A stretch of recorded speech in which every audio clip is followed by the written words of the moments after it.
আল্লাহ সহ্যই করেন না। কেন করেন না? একটা যুক্তিতে আসে। যারা বিবাহ করেছেন তাদের স্ত্রী যদি স্বামীর সাথে যে ধরনের হাসি খুশি প্রেমের আদান প্রদান করে, স্বামী ছাড়া যদি আরেকজন পুরুষের সাথে এরকমের ভাব বিনিময় করে, ফোনে কথা বলে, প্রেম করে, খুব সুন্দর করে ভালোবাসা দিয়ে যদি চিঠি লেখে অন্য পুরুষের কাছে, অথবা প্রেম নিবেদন করে, তাহলে স্বামীদের অবস্থা কেমন হবে বলেন? এইটার জবাব দিতেও যদি দেরি হয় তো খুবই কুলক্ষণ। হ্যাঁ, ভয়ানক হবে, ভয়ানক হয়ে যাবে। নিজের চরিত্র যতই যা হোক, বউর চরিত্র ভালো চাই। আচ্ছা বলেন তো, স্ত্রী আপনার সঙ্গে যেভাবে প্রেমের হাসি হাসে, প্রেম নিবেদন করে, ওই রকম আরেকটা পুরুষের কাছে সাথে করলে আপনার সহ্য হয় না কেন? আপনি স্ত্রীর উপরে আপনার অধিকারটা কতখানি, কি জন্যে? আপনার স্ত্রীর যে হাসি, যে মিষ্টি হাসি, যা আপনার প্রাণ কেড়ে নেয়, ওই হাসিতে আপনার কোনো অবদান আছে বলেন? তার যে টানা টানা চোখ, সুন্দর ভ্রু, মাথায় অনেক লম্বা চুল, শরীরটা সুন্দর, যৌবন, রূপ, এর ভেতরে আপনার কোনো অবদান আছে? হ্যাঁ আছে, একটু তো আছি। আপনি যে মুখ দিয়ে বউটা হাসে, সেই ঠোঁটে একটু লিপস্টিক লাগাইছেন। যে চোখের জন্য আপনি পাগল, সেই চোখে একটু কাজল লাগাইছেন। শরীরটাকে পেঁচাবার জন্য সুন্দর একটা শাড়ি কিনে দিয়েছেন। একটা শাড়ি দিয়ে, একটু লিপস্টিক কিনে দিয়ে, চুলের একটা ক্লিপ কিনে দিয়ে, একটা ভালো শাড়ি কিনে দিয়া স্ত্রীর উপরে যদি এত অধিকার আছে যে কোনদিন মৃত্যু পর্যন্ত কোন প্রেমের হাসি, ভালোবাসার আদান প্রদান আপনি ছাড়া আর কারো সাথে করতে পারবে না, এইটা যদি আপনার অধিকার এভাবে প্রতিষ্ঠিত হয়, তাহলে এই হাসি যিনি দিলেন, এই দাঁত, এই সুন্দর চোখ, এই রূপ, এই যৌবন যা আল্লাহ তাআলা দিলেন, তার সামনে কোনো পীর অথবা কবরের সামনে যদি হাত পাতে আল্লাহ বরদাস্ত করেন না। কথা কি বুঝে আসছে? কথা বুঝে আসছে? আলহামদুলিল্লাহ বলেন। আলহামদুলিল্লাহ। বুঝলেই আমাদের কষ্ট সার্থক। আলহামদুলিল্লাহ বলুন। আমরা যেন আল্লাহর চিনতে পারি, বুঝতে পারি। আমার বিশ্বাস করুন, কোরআন আমার সামনে, আল্লাহর কসম, কোন জীবিত পীর, কোন মৃত্যু পীর আমার ভাগ্যের ভালো বা মন্দ করার কোন অধিকার রাখে না, রাখে না, রাখে না। কোন পীর ফু দিয়ে আমার ভাগ্যকে ভালো বানাই দিতে পারবে না, পারবে না, এবং আমার একটা চুলও পাকাও করতে পারবে না। খাইরিহি ওয়া শাররিহি মিনাল্লাহি তাআলা। আমার ভালো, আমার মন্দ করার একমাত্র মালিক কে? এক আঙ্গুল আকাশের দিকে উঁচু করে চিৎকার দিয়ে বলুন, কে? আবার বলেন, আবার বলেন, আবারও বলুন। ফাতনা আল্লাহ কবুল করুন, বলেন আমিন। আমার এই বক্তব্য দিয়ে আমি কোন পীরকে অমর্যাদা করছি না। পীর সাহেবদের কাছে পীর কোন শরীয়তের শব্দ নয়। কোরআন এবং হাদিসে কোথাও পীর বলে কোনো শব্দ নাই। এটি ফার্সি শব্দ। এই শব্দের অর্থ হলো বৃদ্ধ। তো পীর যদি বৃদ্ধ হয় ভালো কথা, তিনি যদি আলেম হন আরো ভালো কথা। কিন্তু বাপ পীর ছিল, উনিও সেই সুবাদে পীর, ইলেম নাই, তো ওনার নিজের কাছেই তো টর্চ নাই। আপনাকে অন্ধকারে উনিও ম্যান হোলের মধ্যে পড়বে, আপনারে নিয়ে পড়বে। আলেম হইতে হবে, পীর যদি হয় আলেম হইতে হবে, এক নম্বর কথা। দুই নম্বর কথা হলো তিনি ব্যবসায়ী হবেন না। ধর্মের নামে তিনি ব্যবসা করবেন না। তিনি মানুষকে হেদায়েতের পথ দেখাবেন, প্রয়োজনে জেলে যাবেন, প্রয়োজনে ফাঁসির মঞ্চে দাঁড়াবেন। তিনি নিজেকেই ইসলামের সব আমি করি, আর ইসলাম কারো কাছে নাই। যারা ইসলাম করলো 70-80 বছর ধরে, রাজনীতির পথ দেখালো, তারা ইসলামের দল না, ওনারটাই ইসলামের দল। এই ধরনের ফাইজলামি বক্তব্য থেকে বিরত থাকতে হবে। এই ধরনের বেয়াদবিপূর্ণ বক্তব্য থেকে বিরত থাকতে হবে। আমার দোকানে খাঁটি ঘি পাওয়া যায়, আর কারো দোকানে খাঁটি ঘি পাওয়া যায় না। ইসলাম নিয়ে এই ধরনের মনোপলি বিজনেস করতে দেওয়া হবে না। প্রিয় ভাই সব, আমরা পীর সাহেবদের চিনি। পীর ছিলেন শাহজালাল রহমতুল্লাহ আলাইহি। সুবহানাল্লাহ। যুদ্ধ করার আগে নাই, আজান দিয়েছেন, মূর্তির মাথা ভাঙ্গা চুরচুর হয়ে পড়ে গিয়েছে। গৌর গোবিন্দ পলায়া কুল পায় নাই। লোকেরা যায় তার মাজারে গিয়ে গজাল মাছ জিয়ারত করে আসে, কিন্তু তরবারিটা দেখে আসে না। দোধারি তরবারি এখনো আছে। সুবহানাল্লাহ বলেন। পীর ছিলেন হযরতে বাহাউদ্দিন নকশবন্দি, মুজাদ্দিদ আল ফিসানি রহমাতুল্লাহ আলাইহি, বড় পীর আব্দুল কাদের জিলানী রহমাতুল্লাহ আলাইহি, খাজা মঈনুদ্দিন চিশতি রহমাতুল্লাহ আলাইহি, খান আলী রহমাতুল্লাহ আলাইহি। কত ওলিউল্লাহর মাজার দিয়ে আমাদের দেশ ভরা। আলহামদুলিল্লাহ বল। আলহামদুলিল্লাহ। এরা একদিকে মানুষকে মুরিদ বানায়া মুরিদের টাকা দিয়ে নিজেদের পকেট ভরেন নাই। ওনারা এরকম করতেন না, এইরকম করতেন। আর রাসূলুল্লাহ বলেছেন এই রকমের হাতের মর্যাদা নাই, এই হাতের মর্যাদা। আমি পীর দেখছিলাম, বাইতুল শরীফের পীর, হযরত শাহ আব্দুল জব্বার সাহেব আল্লাহ তাআলা জান্নাতুল ফেরদাউসের মেহমান বানায় নি। এই বাংলাদেশে শত শত মসজিদ মাদ্রাসার এতিমখানা তৈরি করে গেছে, সুবহানাল্লাহ। বৃষ্টির মৌসুমে চট্টগ্রামের বাড়ি তার, 14 বছর মাদ্রাসায় ওয়াজিদিয়া চট্টগ্রামে 14 বছর বুখারী শরীফ পড়িয়েছেন। কি মানের আলেম, খালি পিন না। মুরিদরা যত টাকা দিত এই টাকা দিয়ে বড় বড় মাদ্রাসা মসজিদ করেছেন। আর বৃষ্টির সময় সাথী সঙ্গী নিয়ে বস্তি এলাকায় যেতেন, পলিথিন দিয়া ছাওয়া, বাচ্চা আর তার স্বামী নিয়ে কাতরায় এক কোনায় বসে আছে, খাবার নাই, চাউল নাই, অসুস্থ, তাদের চাউল দিয়ে আসতেন, তাদের রান্না করার শাকসবজি দিয়ে আসতেন, ওষুধ দিয়ে আসতেন, হাড়ি পাতিল দিয়ে আসতেন। বন্যা হলে, তুফান হলে টাকা উজাড় করে যা মুরিদরা দিত সবগুলি উজাড় করে মানুষের খেদমত করতেন, সুবহানাল্লাহ। কাজেই যারা জামায় অনেকগুলো পকেট সমানে নিতে থাকে আর ভরতে থাকে এইভাবে করে, এই ব্যবসায়ীদেরকে পরিত্যাগ করতে হবে।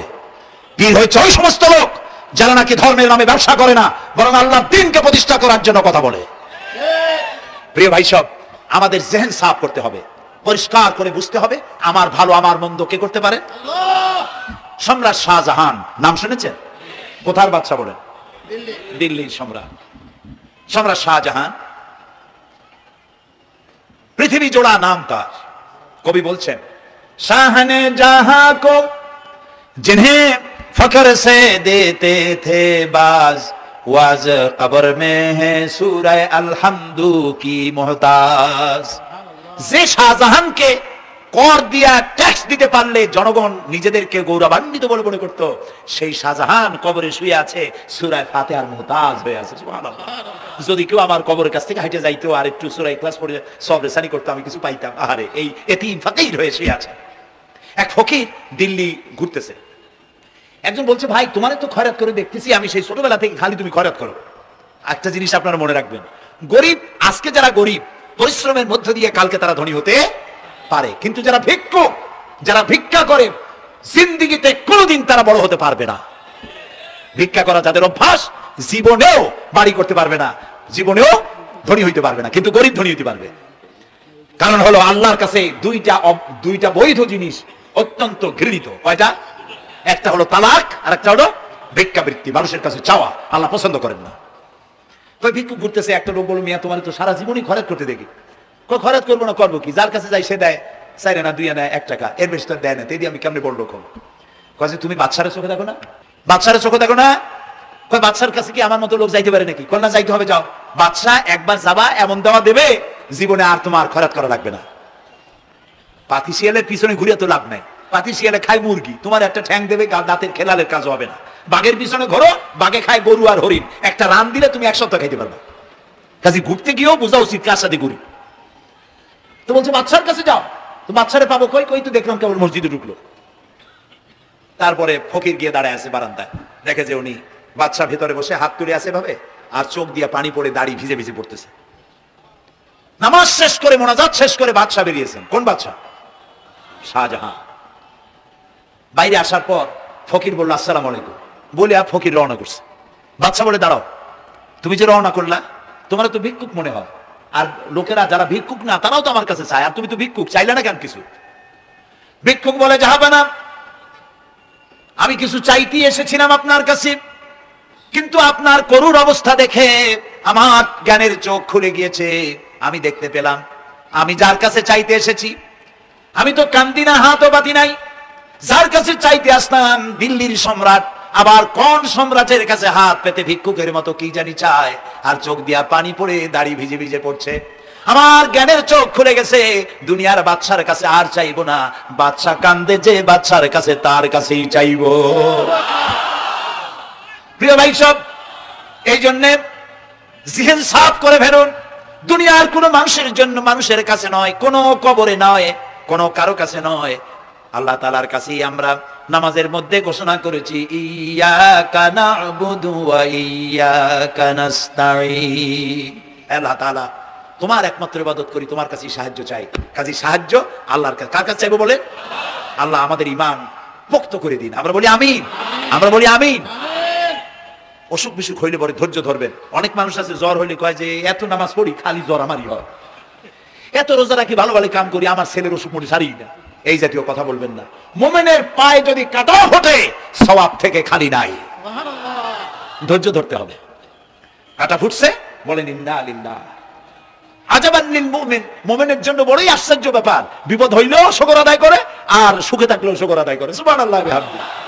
বিপদ আসলে সে বলে ইন্না লিল্লাহি, বলেন ইন্না লিল্লাহি ওয়া ইন্না ইলাইহি রাজিউন। আর যখন শান্তি আসে বলে আলহামদুলিল্লাহ। দুই অবস্থায় তার জন্য নিয়ামত আল্লাহর তরফ থেকে সে পায়, আলহামদুলিল্লাহ। প্রিয় ভাই সব, তো আল্লাহর উপর ঈমান আনার জন্য কয়টা শর্ত বলছি না?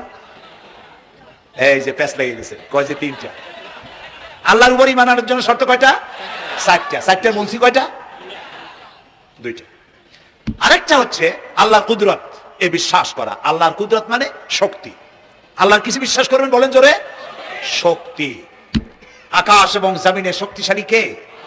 কিন্তু আমার দেশের জনগণ, কিছু কিছু রাজনীতিবিদরা বলে জনগণই নাকি সকল ক্ষমতার, সকল শক্তির উৎস। কি পাগল! তুমি ক্ষমতার উৎস?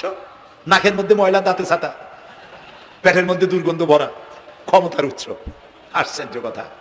এই যে ক্ষমতার উৎস, হাজার হাজার লোক এখানে বসা, দুইটা ভাউয়া ব্যাংক যদি দুই কোণা দিয়ে ঢোকে, ভাউয়া ব্যাংক চেনেন? বিগ সাইজের ব্যাংক, দুইটা যদি দুই দিক দিয়ে ঢোকে লাফাইতে লাফাইতে, সামনে যারা আছে এমনি লাফাবে। অন্তত টঙ্গী তামিরুল মিল্লাত মাদ্রাসা ছাড়াইয়া তারপরে ফিরে তাকায় বলবে, ভাই আমরা দৌড়াই কেন? ব্যাংকের সামনে অসহায়, বল্লা ভীমরুলের সামনে অসহায়, সাপের সামনে, বিচ্ছুর সামনে অসহায়। তারা কয় সকল ক্ষমতার উৎস জনগণ। কপাল পোড়া! ক্ষমতার উৎস জনগণ নয়, এটা কোরআনের সাথে কন্ট্রাডিকশন হয়। এই কথায় আল্লাহ বলেছেন আন্নাল কুওয়াতা লিল্লাহি জামিয়া, সকল ক্ষমতার উৎস কে? চিল্লায় বলো। ক্ষমতা কি দেখছেন? মাত্র 1.5 মিনিট। কয় মিনিট? মাত্র 1.5 মিনিট। আল্লাহ বলেছেন কোন? সাথে সাথে তামিলনাড়ু, মালয়েশিয়া, ইন্দোনেশিয়া, থাইল্যান্ড, মালদ্বীপ, শ্রীলঙ্কা, 2 লক্ষ লোক শেষ, 1 লক্ষের খোঁজ নাই। সমুদ্রের পানি 33 ফিট উঁচু হয়ে এসছে। সুবহানাল্লাহ বলতে ইচ্ছে করে না? বিজ্ঞানীরা বলেছেন ভারত মহাসাগরের তলদেশে ফাটল ধরেছে, ওর কয়েক কিলোমিটার নিচে ভূমিকম্পের উৎপত্তি হয়েছে। ভারত মহাসাগরের পানি 3 হাত না 4 হাত? কত কিলোমিটার আল্লাহ জানে। এই কয়েক কিলোমিটার নিচে যে মাটি, সেই মাটিরও কয়েক কিলোমিটার নিচে ভূমিকম্পের উৎপত্তি। এখান থেকে ভূমির কম্পন হয়েছে। সেই ভূমিকম্পে সমস্ত মহাসাগরের মধ্যে, ভারত মহাসাগরের মধ্যে জলকম্পন শুরু হয়েছে। পানির কম্পন, মাটির কম্পন একসাথে।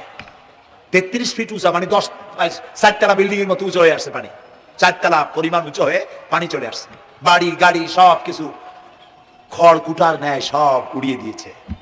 এগুলোরে কপাল পোড়া নাস্তিক যেগুলি, তারা বলে প্রাকৃতিক দুর্যোগ। ওর বাপের মাথা। আচ্ছা, প্রাকৃতিক দুর্যোগ, প্রকৃতি কি? কোন জন্তুর নাম? প্রকৃতি কোন জন্তু, জানোয়ারের নাম? প্রকৃতি নিজে চলে না কেউ তাকে চালায়? কে চালায়? কপাল পোড়ারা তা বোঝে না। বিশ্ববিদ্যালয়ের শিক্ষক হয়েছে তো, আল্লাহ দিয়ে আসি কোথায়? তবে সব খারাপ না, ভালো আছে, আলহামদুলিল্লাহ। কিছু আছে কপাল পোড়া।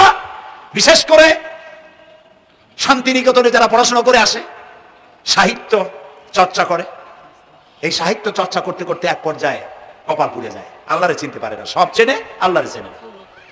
আল্লাহ এখন চিনাইতেছে ভালো করে। প্রিয় ভাই সব, কমে আদ, কমে সামুদ, এগুলিকে আল্লাহ তারা ধ্বংস করেছেন। কিয়ামতের আগে এই যে 7টা আকাশ, এই আকাশ সম্পর্কে অবিশ্বাসীরা তারা বলেছে আকাশ বলতে কিছুই নাই, এটা নাকি অনেক দূরে, তাই নীলা নীলা দেখা যায়। কি কপাল পোড়া চিন্তা করেন, নীলা নীলা দেখা যায়। এই আকাশ মহাশূন্য। এই আকাশগুলিকে, আকাশ কয়টা? কয়টা স্তর? 7টা। এগুলি কাতাইয়ে সিজিল্লিল কুতুব। কোরআনে কারিমে আল্লাহ তাআলা বলেছেন কিতাবের পৃষ্ঠার মতো কিয়ামতের আগে একটার পর একটা ঠাস ঠাস করে পড়বে, ভেঙে চুরে চুরমার হয়ে যাবে। ওয়াইদাল বিহারু ফুজ্জিরাত। আল্লাহ তাআলা বলছেন ইদাস সামাউ ফাতারাত ওয়াইদাল কাওয়াকিবু ইনতাসারাত ওয়াইদাল বিহারু ফুজ্জিরাত। আকাশের তারকাসমূহ বিক্ষিপ্ত হয়ে পড়বে। অসংখ্য তারকারাজি, বিশাল বিশাল তারকা বিক্ষিপ্ত হয়ে পড়বে। চন্দ্র সূর্য একটার সাথে আরেকটা ধাক্কা লেগে চাঁদ আর সূর্য আলো হারিয়ে ফেলবে, একাকার হয়ে যাবে। পাহাড়গুলো উঁচু করে আল্লাহ তাআলা জমিনের উপর আছাড় মারবেন, কাল ইহনিল মানফুস, তুলার মতো উড়ে চলে যাবে। সুবহানাল্লাহ বলবা না? কত বড় শক্তি আল্লাহ পাকের। ওয়াইদাল বিহারু ফুজ্জিরাত, সমুদ্র সমূহ বিদীর্ণ হয়ে যাবে। সমুদ্রে যত পানি আছে সমস্ত পানিগুলি নিঃশোষিত হয়ে যাবে মাটির তলায়, এবং সেখানে অগ্নি উৎপত্তি হবে। কোরআনে কারীম আল্লাহ বলে দিয়েছেন গোটা সমুদ্রগুলিতে আগুন জ্বলতে থাকবে। এগুলি কিয়ামতের আলামত। আল্লাহ পাকের অফুরন্ত মেহেরবানি। এই যে কানের কাছ দিয়া গুলিটা চলে গেছে, কানে লাগে নাই, বাড়ির কাছ থেকে কিয়ামত হয়ে গেল, বাংলাদেশে আল্লাহ বাঁচাই দিলেন। সুবহানাল্লাহ বলো, আলহামদুলিল্লাহ বলেন। আমাদের প্রতিবেশী দেশগুলিতে যেভাবে আঘাত লাগছে, ওর 1000 ভাগের 1 ভাগের আঘাত কয়েক সেকেন্ড যদি বাংলাদেশে হতো, আমাদের সব অপরিকল্পিত শহর, রাজুক পারমিশন দিয়েছে 3 তলার করা হয়েছে 7 তলা। এইভাবে অপরিকল্পিত যত বিল্ডিং আছে এগুলি পচা সিমেন্ট দিয়ে, পচা ইট দিয়ে তৈরি করা হয়েছে। 2-3 সেকেন্ডের ভূমিকম্প যথেষ্ট এই শহর লন্ডভন্ড করে দেওয়া। অসংখ্য মানুষ মারা যাবে, অসংখ্য বাড়ি ঘর শেষ হয়ে যাবে। এদেরকে রেস্কিউ করার মতো মডার্ন ইকুইপমেন্টস গভর্নমেন্টের কাছে নাই। এজন্য আল্লাহর কাছে সেজদা দিয়া গুনাহ তওবা করতে হবে, আল্লাহ আমাদের মাফ করে দাও, আমার এই গরিব দেশটাকে কিয়ামত পর্যন্ত এই গজব থেকে বাঁচাও। প্রিয় ভাই সব, আল্লাহ তাআলার ক্ষমতার ওয়াজ আমি আজ করতে পারবো না, অনেক লম্বা হয়ে যাবে, কারণ আমাকে 3টা পুঁজির কথা তো কমসে কম বলতেই হবে, অল্প করে হলেও। শুনবেন তো? আল্লাহ তৌফিক দিক, বলেন আমিন। আল্লাহ তাআলার ক্ষমতায় বিশ্বাস করা, তার প্রচন্ড ক্ষমতা, যা খুশি তাই বলেন করতে পারেন। মরাকে জিন্দাকে মারতে পারেন, মরুভূমিতে ফুল ফুটাতে পারেন। সুবহানাল্লাহ, যা খুশি তাই করতে পারেন। এই শক্তি সহকারে আল্লাহকে বিশ্বাস করতে হবে। 4র্থ নম্বরে আল্লাহর হুকুম এবং হাকাম, আদেশ নিষেধ। আমি আল্লাহরে বিশ্বাস করি, এই কথার কোনো দাম নাই যদি তার আদেশ না মানি। এই কথার কোনো দাম নাই যদি তার নিষেধকে আমি আমার জীবনে প্রত্যাহার না করে চলতে পারি। মুসলমান বলে দাবি করার কোনো মূল্য নেই। একদিকে নামাজ পড়ি, আর একদিকে ওজনে কম দেয়, খাদ্যে ভেজাল দেয়, বেপরদা করি, মিথ্যা কথা বলা হয়, ওজনে কম দেয়, খাদ্যে ভেজাল দেয়, জমিনের আইল ছাড়ে, আমানতের খেয়ানত করে। আল্লাহর হুকুম মানা হলো না, রাসূলের আদেশ মানা হলো না। আল্লাহর উপর ঈমান আনার জন্য 4র্থ শর্ত হচ্ছে আল্লাহ যা বলেছেন মাথা নত করে মেনে নিতে হবে, বলতে হবে সামি'না ওয়া আতা'না। বলেন সামি'না ওয়া আতা'না, শুনলাম আর মেনে নিলাম। বলেন তো জোরে, শুনলাম আর মেনে নিলাম। সুবহানাল্লাহ বলেন। মুমিনেরা এই প্রশ্নই করবে না মদ হারাম কেন, মুমিনেরা এই প্রশ্নই করবে না জুয়া হারাম কেন, মুমিনেরা এই প্রশ্নই করবে না জিনা হারাম কেন। একটাই জবাব, মদ হারাম কেন? আল্লাহ হারাম করেছেন তাই হারাম। জিনা হারাম কেন? আমার আল্লাহ হারাম করেছেন তাই হারাম। জুয়া হারাম কেন? আমার আল্লাহ হারাম করেছেন তাই হারাম। কোন যুক্তি নাই। যুক্তির, আল্লাহর নিষিদ্ধ জিনিসে যুক্তি তালাশ করে কেবলমাত্র শয়তান। আল্লাহর আদেশ নিষেধে যুক্তি তালাশ করে কে? শয়তান। মুমিনের কাজ হলো সামি'না, বলেন, ওয়া আতা'না, শুনলাম আর মানলাম, বাস, শেষ কথা, খালাস। এই গেল 4টি শর্ত পুরো হয়ে গেল। এই 4টি শর্ত যদি পূরণ করতে পারি তাহলে আল্লাহরে বিশ্বাস করছি এটা প্রমাণিত হবে, এটা জাস্টিফাই হবে, এটা সত্যতা প্রমাণ হবে যদি আল্লাহর হুকুম মতো। 1 নম্বরে হলো, আমি আবার কথাটা প্যাকেট করে দিই যাতে করে আপনারা বাড়ি নিয়ে যাইতে পারেন। আল্লাহর উপরে ঈমান এনেছি, এই কথাটাকে কমপ্লিট করার জন্য শর্ত কয়টা? 4টা। 1 নম্বরে আল্লাহর অস্তিত্বে বিশ্বাস, বলেন আল্লাহর অস্তিত্বে বিশ্বাস। 2 নম্বরে আল্লাহর গুণাবলীতে বিশ্বাস। 3 নম্বরে আল্লাহর ক্ষমতায় বিশ্বাস। 4 নম্বরে আল্লাহর আদেশ এবং নিষেধে বিশ্বাস, মান্য করে চলা। আল্লাহ যেন এই তৌফিক আমাদের দেয়, বলেন আমিন। আল্লাহ রাব্বুল আলামিন দুনিয়ায় শান্তি, আখিরাতে জাহান্নাম থেকে মুক্তি দেওয়ার জন্য আল্লাহ পাক আমাদেরকে একটা ব্যবসার কথা বলেছেন। ওই ব্যবসায় পুঁজি কয়টা? বলেন। 3টা পুঁজি। বলছি কয়টা? দেখেন যে কেমনি প্যাঁচ লাগে। বলছি মাত্র একটা, সে একটা ডাল বাইর করছি 4টা। এবার আসেন মূল পয়েন্টে। এবার দ্বিতীয় পয়েন্ট, রাসূলের প্রতি ঈমান। আমরা তো রাসূলের প্রতি ঈমান আনছি কিনা বলেন? রাসূলের প্রতি ঈমান এনেছি। আমাদের এই ঈমান যথেষ্ট নয়, কারণ আমাদের ঈমান হলো রবিউল আউয়াল মাসে ঈমান তাজা হয়, ঠিক না? ঠিক না? রবিউল আউয়াল মাস যখন আসি, ব্যানার টানাই, শামিয়ানা টানাই, রাস্তাগুলিতে ফ্ল্যাগ লাগাই আর আলোকসজ্জা করি। মন্ত্রীরা আসেন, নেতারা আসেন, সিরাতুন নবী মাহফিলে দাঁড়ায় বলেন নবীর আদর্শ অনুসরণ করা ছাড়া উপায় নাই।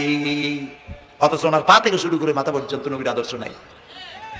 আবার এই নেতা রামকৃষ্ণ মিশনে রামকৃষ্ণ পরমহংসদেব তার মঞ্চে গিয়ে বলেন রামকৃষ্ণের নীতির ছাড়া বিকল্প কিছুই নেই। আবার গৌতম বুদ্ধের জন্মবার্ষিকী উদযাপনের জন্য সেখানে গিয়ে বলেন গৌতম বুদ্ধের অহিংস নীতি অনুসরণ করা ছাড়া জাতির যোগীনাথ হওয়ার আর কোনো পথ নাই। যেখানে যায় সেই জায়গার বুড়ি ধরে। রবিউল আউয়াল মাস আসতে বলে আলোকসজ্জা করে ইয়া নবী সালামু আলাইকা, ইয়া রাসূল সালামু আলাইকা। এরপরে গরম গরম জিলাপি রাসূলুল্লাহকে বুঝায় দেওয়া হলো, হে রাসূল আপনি তাকিয়ে দেখেন কত মহব্বত আপনারে করি, আপনার মহব্বতের জন্য আমাদের শহরের কোন মিষ্টির দোকানে আর মিষ্টি নাই, সব আমরা খাইয়া শেষ করছি। এই হলো মহব্বত। এই মহব্বতে এই ইমানে কাজ হবে না। এই ইমানে বলে কাজ হবে না। কোন ইমানে কাজ হবে? রাসূলের প্রতি ইমানের অর্থ কি? এর অর্থ হচ্ছে নবী করিম সাল্লাল্লাহু আলাইহি ওয়াসাল্লাম আমাদের রাসূল, আমাদের নেতা। আমাদের রাসূল আমাদের নেতা, আমরা তার উম্মত, তার অনুসারী। অনুসারীর কাজ কি? নেতার পূর্ণাঙ্গ অনুসরণ করণ। রাসূলুল্লাহর আনুগত্য করতে হবে, এটা কে বলেছেন?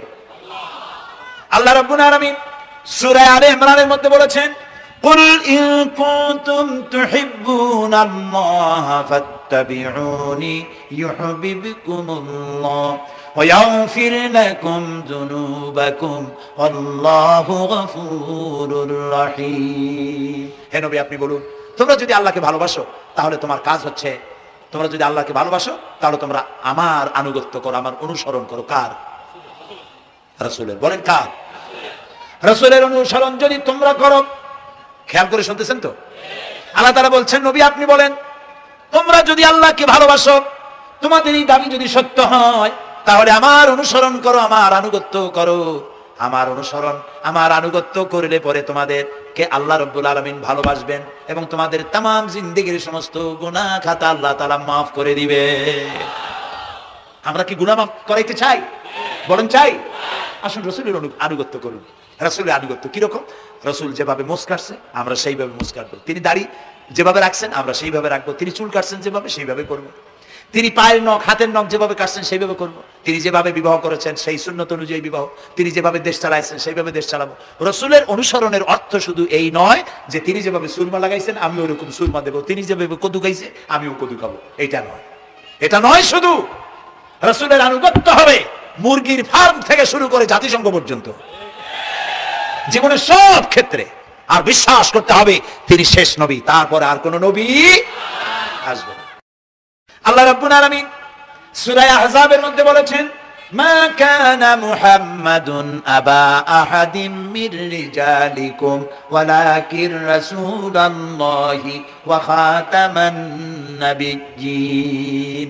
মুহাম্মদ সাল্লাল্লাহু আলাইহি ওয়াসাল্লাম তোমাদের কোন পুরুষদের পিতা নন, তিনি আল্লাহর রাসূল এবং তাকে দিয়ে নবুয়তের মিশনকে খতম করে দেওয়া, কমপ্লিট করে দেওয়া হয়েছে।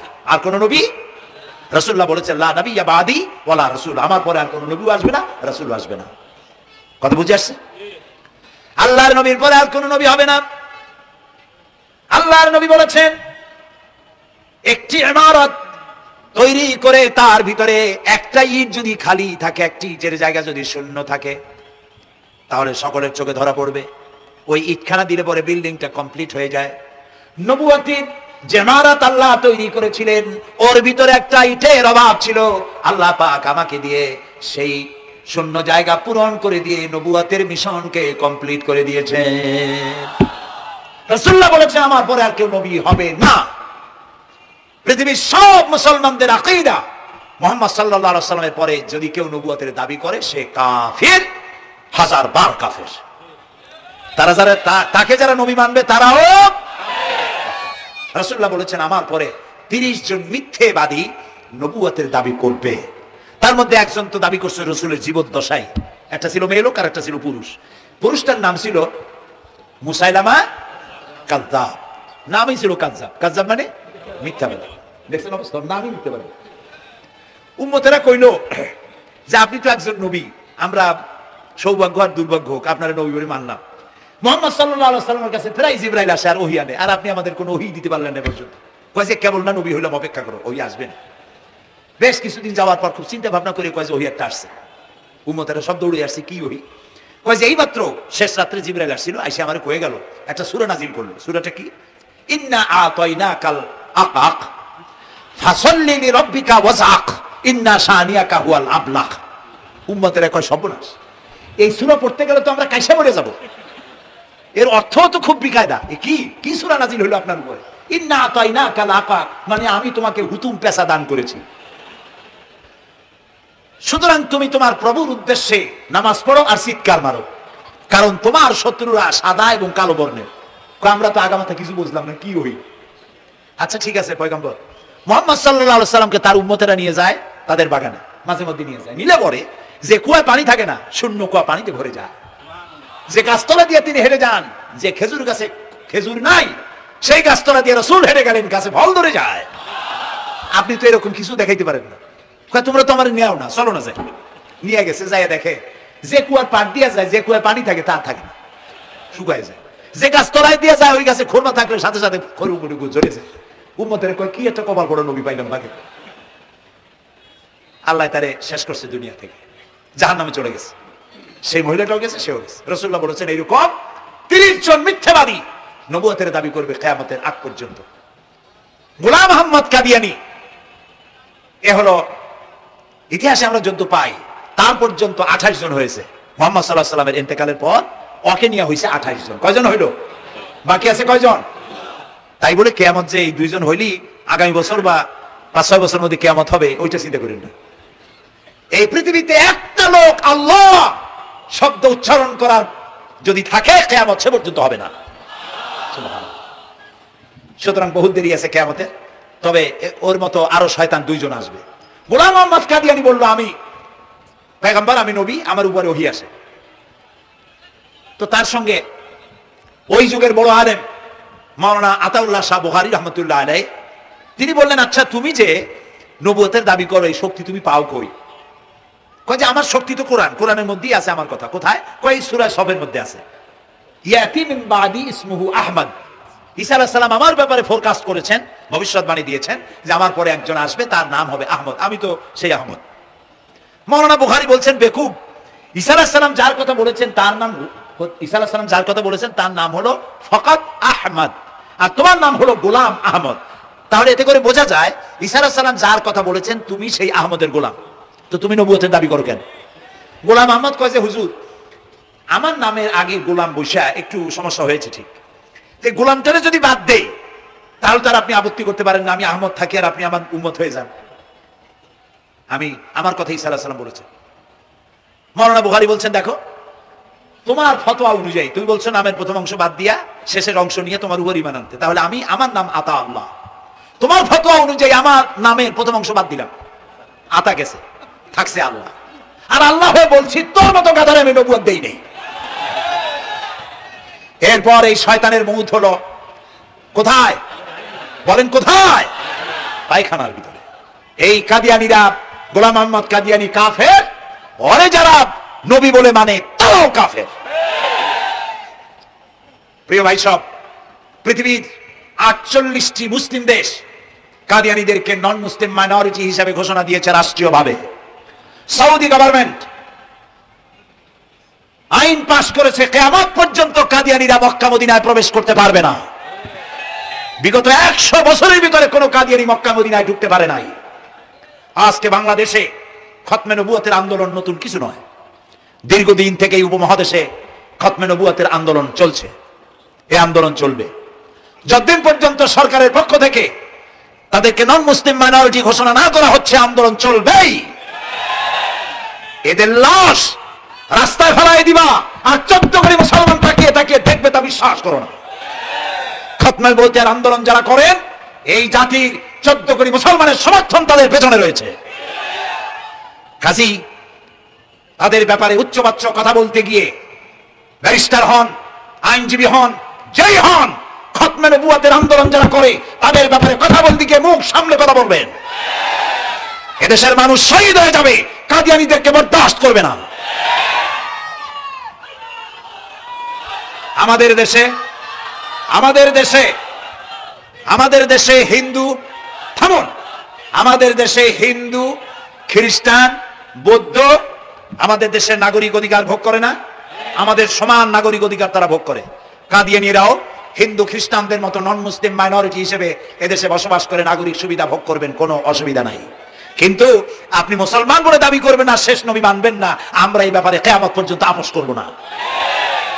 কেবলমাত্র মূর্খ, দালাল, হারামখোর তারা এই কাদিয়ানীদের পক্ষ অবলম্বন করতে পারে, ইমানদারেরা পারে না।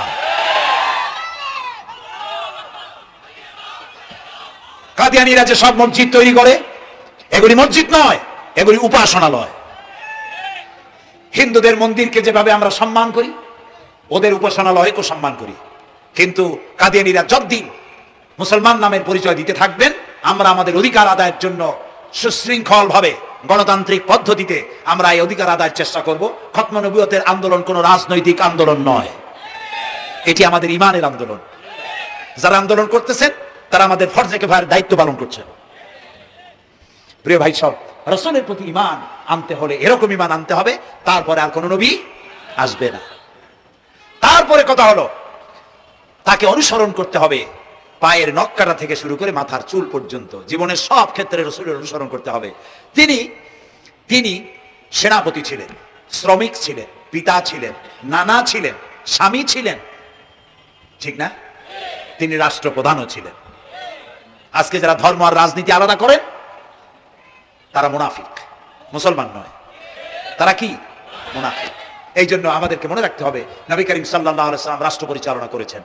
যারা ধর্ম আর রাজনীতি আলাদা করে তারা মুসলমান হিসাবে আল্লাহর কাছে পরিচিত হতে পারবেন না। প্রিয় ভাই সব, নবীজি মক্কা থেকে মদিনা এলেন, মদিনা এসে রাষ্ট্রপ্রধানের দায়িত্ব পালন করলেন।